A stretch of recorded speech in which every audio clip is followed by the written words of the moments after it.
salle. Et donc, ce jour, je bénis d'abord l'Éternel pour ce diplôme que vous me décernez.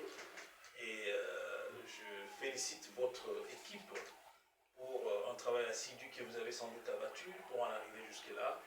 Et donc, vraiment, je vous encourage à pouvoir faire ainsi, mais surtout de primer les gens qui ont de l'éthique et de la déontologie dans ce qu'ils font, parce que au croisement des chemins qui se trouvent dans notre pays, aujourd'hui, nous avons découvert que la trahison a eu domicile dans le chef des Congolais.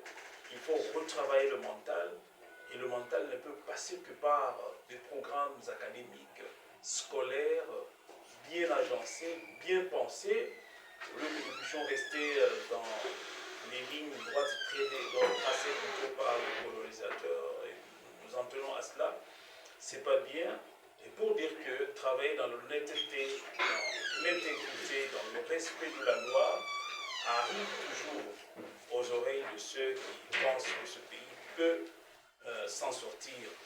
Et donc, ce jour, je remercie non pas simplement votre aspect tribune de savoir, mais surtout, je remercie aussi mon équipe à notre cabinet, parce que le travail, c'est pas moi seul qui le fais.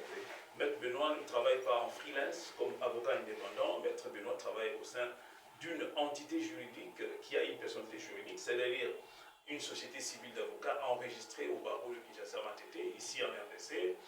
Et donc, je vous remercie pour tout ce que vous avez fait comme travail. Je suppose, pour fouiner, découvrir qui est Maître Benoît, qui souvent, pour la plupart du temps, reste dans son cabinet, comme on voit un peu rarement devant les cours des tribunaux. Je suis donc fier et fortement flatté du fait que vous, qui constituez aussi une partie de notre élite, professeur d'université à l'université de Kinshasa, c'est pas donné, c'est pas n'importe